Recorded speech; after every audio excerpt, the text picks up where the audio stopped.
document receipt, walang kasamang mga resibo. Yes, ma'am. Wala po silang inattached na resibo. Hindi ba confidential yan kung saan drugstore ka bumili ng medicine? Hindi naman po siguro confidential pag kung ang pagbibilhan mo ay mga drugstore.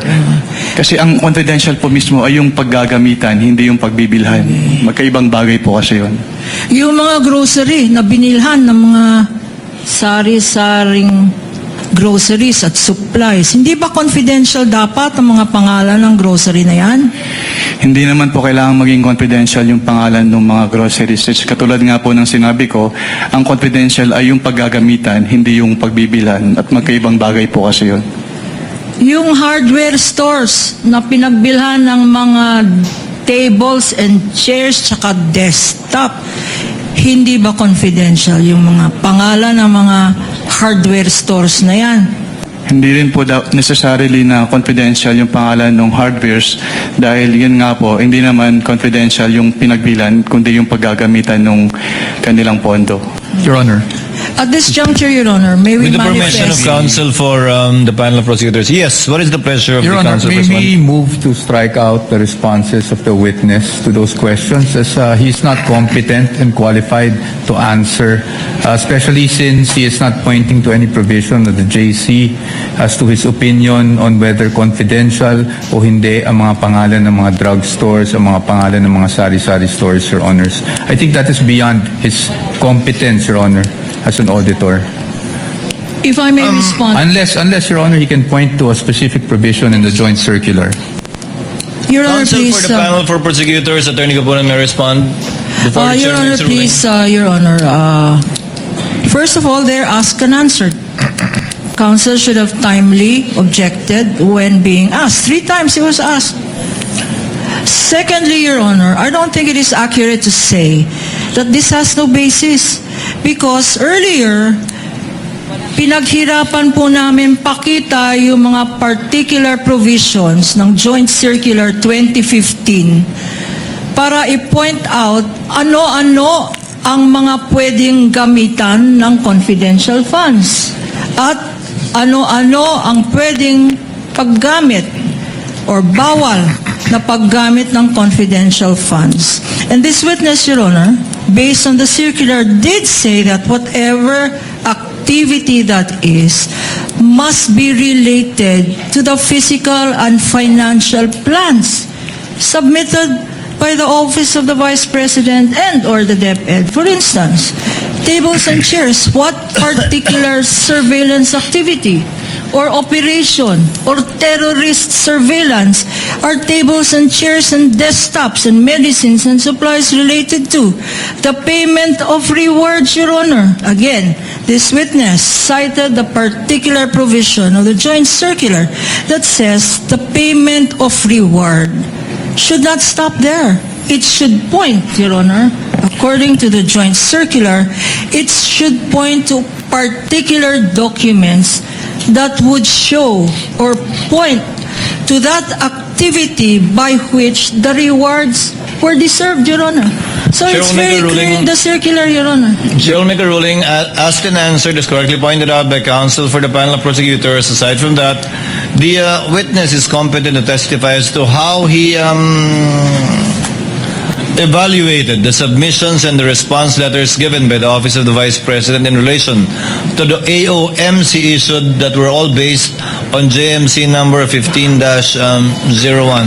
Your Honor, I will not be asking for reconsideration and I will submit to the ruling of the court. I just want to make it of record that when we say asked and answered, Your Honors, I gave leeway to the opposing counsel to ask the question basically because I did not think the question was objectionable, but it is the answer that I'm asking to be stricken out based on the competence of the witness because there is no provision under the JC that says ano yung sari-sari store ay hindi confidential. But again, Your Honor, I just wanted to put that on the record, but I will abide by the ruling of the Honorable Presiding Duly Officer, noted, Your Honor. counsel for the Sa land bank kamakailan. I mean, yung na-discuss kamakailan. Talagang matinding pagtutuloy daw na third. Sa acknowledgement receipts. Opo, dahil loose po kasi yan no? They're separate sheets. So we cannot stipulate based on, I think, around 3,000, 4,000 documents. We really have to protect rin naman po the rights of our client. Although, I think narinig nyo rin naman, na-mention ko rin kanina, na kung pwede lang naman mag-stipulate na talaga kami. Kaya lang, pagdating doon, we really had to take a hard line. Because syempre, we cannot be, we have to be diligent din in our duties as her counsel. And we cannot risk, no? Sa dami ng dokumento na yon, 'di ba? Wala kaming sinasabing baka may pineke or something. I just want to make that clear. Pero ang sinasabi natin is hindi natin alam, 'di ba? So ayaw natin na mag-stipulate sa ganun karaming dokumento, lalong-lalo na since yung nature nga niya ay acknowledgement receipts, no? Sir, for fairness lang, kasi kanina tinanong ko yung PROSEC, may signature si DP sa financial physical plan and also sa voucher, sa disbursement vouchers. And I asked the significance of the signature. Sabi ni Attorney Tolosa is that it ties the Vice President to whatever malfeasance they will find in the spending of the confidential funds. Well, sa atin, yung mga dokumento na yan ay kinailangan dumaan sa isang proseso, dumaan sa approval. As to the malfeasance, that's for them to prove, no?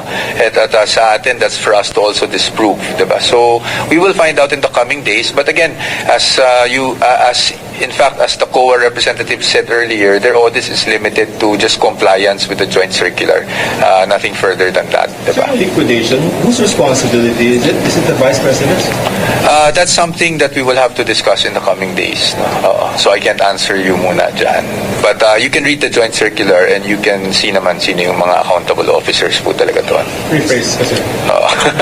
Sir, nakabalik na How much is the involvement of the Vice President in terms of the The documents will speak for themselves, sir. I don't want to, again, you're tying me to an answer and I can't answer you because we're delving into the merits. I'm really sorry, sir. Thank you. Sir, nakabalik na po ba si DP? And ano po yung nirelay sa kanila?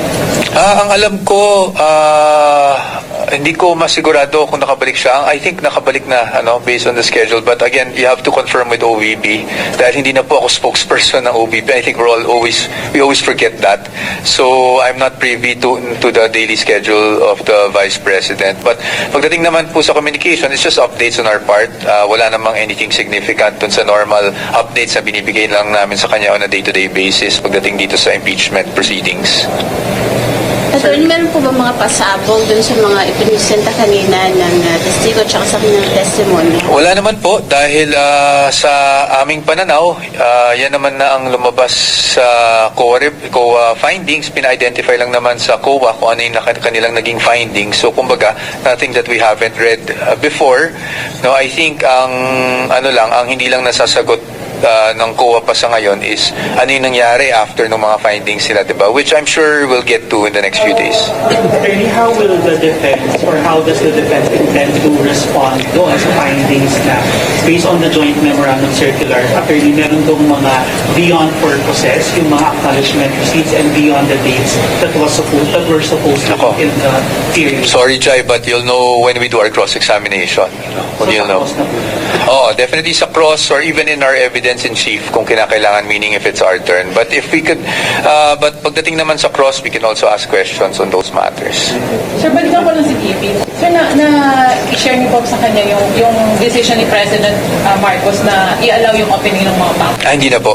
Because that's all in the news. So I don't share things in the news na meron naman siyang sarili ng news monitoring. So I don't share those things. Wala naman siyang comment, sir. Hindi ko na po na-share. So wala din po siyang comment. Okay. Attorney, to your knowledge, meron pa ba other acknowledgement receipt na may nakapangalan kay Mary Grace Piatos? I don't know, to be honest. I'm not trying to be evasive. Hindi ko lang po talaga alam. Hindi ko naman namin. Kasi talagang sobrang, syempre, kilala si Mary Grace Piatos. Kanina doon sa trial, lumalabas sa 70,000 pesos yung nabigay sa kanya compared doon sa mas malalaki pang mga pangalan. Hindi ko po alam kung ano yung susurmise natin doon sa halagang binigay sa kanya or halagang compared sa iba. I think ang importante po talaga dito, you'll have to wait doon sa ano ba yung naging findings talaga ng COA. No? Kasi yung Mary Grace Piatos, lumabas lang naman yan sa congressional hearings di ba? So ngayon nandito pa lang tayo sa COA, I'm sure magkakaroon ng ebidensya para tugunan yung Mary Grace Piatos issue. Magkakaroon ng ibang witness para tugunan yung Mary Grace Piatos issue. But pagdating naman sa pinag-uusapan natin ngayon, it's really just the COA findings. Asawa po kaya siya ni Renan Piatos? I don't want to speculate, ma'am. I don't want to speculate. I don't know her personally, so I cannot speculate. But definitely yung po mga ipinakita kanilang ebidensya, testimonya ay kaya natin tapatan yun sa inyong cross-examination next. Well, ayoko naman sabihin tapatan. I think sabihin na lang natin na kaya nating suriin yung mga naging findings ng COA para mapakita lang sa ating mga kababayan kung ano yung buong storya. No? Because this is just one side of the story. But again, factual lang din naman yung nangyari kanina, di ba? Lumalabas lang naman yung COA findings. So sa ating pagsusuri, as much as possible, syempre factual din lang po tayo. We'll stick with what COA knows. We cannot naman kasi add on to yung limitations ng witness kung ano lang yung participation niya dun sa testimonya na binibigay po niya. Attorney, bakit kayo nag-object dun sa undelayed? Sa akin lang naman po, although again, with all due respect to Attorney Kapunan, dahil hindi ko naman po gusto talaga mag-object kung hindi kinakailangan. Yun lang kasi parang nabibigyan kasi ng kulay pag ganong mga pangalan. Although she stated naman for the record na she's just reading it the way it's written. So, but to me kasi ang dating sa akin is nabibigyan ng kulay. Of course, no offense meant to Attorney Kapunan. I'm just doing my job as counsel. So I found the question to be objectionable. If you noticed, medyo malimit lang naman yung pag-o-object ko kanina. Maraming bagay na sa tingin ko hindi na dapat objectan. At katulad nga kanina, nagkaroon kami ng issue na ang pinapa-strike out ko yung sagot. Ang sabi, dapat nag-object ako sa tanong. Well, kaya kinailangan kong i-put on record lang na hindi naman kasi talaga objectionable yung tanong, pero yung sagot yung objectionable. Kaya lang ako nag-object na, actually I did object. I moved that the answer be stricken off the record. So, may mga ganong bagay, may mga ganong nuances, no? But, again, I respect the distinguished counsel of Attorney Kapunan greatly. So, I think it was, it was an interesting session today. Kaya lang yun nga, hindi pa tayo natatapos. Sir, last two. Yes, Ms. Katrina. Ano yung legal basis for the use of possible aliases sa mga acknowledgement receipts without delving into the matter? Just the legal basis. We're not yet there so I won't discuss that. That's not covered by the COA witnesses. No? So, we're not yet there. I beg your patience. I understand the question, but I beg your indulgence and your patience. Baka dun sa tamang witness natin pag-usapan po yan. So mabibring up to sooner or later? Tingnan natin. I'm sure, kasi isa yan sa mga issues diba? So, whether alias ba yun o hindi, yung mga ganong bagay, I'm sure at one point matatakel yan, but I don't want to preempt anything that the prosecution will present, in fairness to them, and I also don't want to preempt our own defenses kung sakali man. So, ayoko munang itakel, kasi dito pa lang tayo sa COA. I think importante, and maganda yung natatanong nyo yung mga ganyan actually, para maintindihan ng ating mga kababayan na sa ngayon, dun pa lamang tayo sa COA findings. At this will not be the end of it all. No? Marami pang may mga magtetestigo sa prosecution and even on the defense side. Another clarification. What happened during the 30-minute suspension period for Arbaco? We were just comparing the documents because si Attorney Kapunan, meaning the prosecution panel, was asking for us to stipulate on a list of documents. And as I've mentioned to you last week, kahit na in-expect natin na mas masalimuot yung itong COA na mga witnesses, kung pwede naman nating paikliin, ready din naman at willing din naman ng defense na paikliin. That's why, ang ginawa lang po namin kanina, before we jumped the gun and just said na we were okay with stipulating. Syempre, due diligence lang on our part, kinumpare lang namin yung mga documents nila sa documents namin kung pareho at yun ba talaga yung gusto nilang ma-stipulate. And nung nakita naman namin na pareho, we agreed to the stipulation, to the proposal to stipulate. Sorry. Verify ko lang. Attorney Tolosa said that during the pre-trial, you did not agree to pre-mark this set of documents yung tinatad nyo kanina. Kaya tayo nag-stipulate niyo. Hindi nyo pinag-usapan ng pre-trial. I think I think all documents were marked, no, if I'm not mistaken. In fact, some kasama pa dun sa hinapol. Pero wala kasing we did not agree to stipulate on certain facts noong pre-trial. So itong sa marking, ang nangyari kasi kaya rin sinasabi na common exhibit, at kaya ko rin sinasabi kunyari sa acknowledgement receipts na hindi po siya technically common exhibit kasi although maybe pareho yung dokumento, separate po yung marking namin. Meaning yung marking and acknowledgement receipt nila, meron din kaming sariling mga set of acknowledgement receipts na minarkahan. Hindi yun yung parang common exhibit na isang dokumento, dalawang marking, prosecution and defense. Yung ang nangyari po dito sa acknowledgement receipts, may sarili silang mga acknowledgement receipts, kami rin may sariling set. Pero pre-trial, you did not stipulate talaga. I mean, why? Because there was no stipulation needed for pre-trial. Ang stipulation na ginagawa sa pre-trial is stipulation on facts. No? Pagdating sa documents, it's really just marking. Attorney, on the Sige lang po. records lang po, will you still oppose yung presentation nito once this is offered po? Hindi pa namin masasabi kasi sa ngayon, subpoena pa lang naman yung stage, meaning procedural siya. Compliance lang dun sa subpoena. Ngayon, pag dumating yung panahon na i-represent to, nabanggit ko rin to sa isang show the other day na hindi pa naman nawawala yung karapatan natin mag-object as to the admissibility. Kasi ang isang dokumento para maging ebidensya, it has to be admitted into evidence, and to be able to do that, you have to fulfill two requisites, no? Yung competence and yung relevance. Competence meaning dapat po ay naayon siya sa batas or walang nagbabawal sa kanya bilang ma-admit bilang ebidensya, and ang pangalawa is yung kung relevant ba siya. So it will depend on saan gagamitin to, and we will see if we would oppose or not. Sorry to pose this question. Doon sa mga posibleng mag-isip, pag walang resibo, illegal ang paggamit ng pondo. Sir, gusto ko sana kayo talagang sagutin, pero hindi pa kasi tapos, nasa prosecution pa lang po tayo.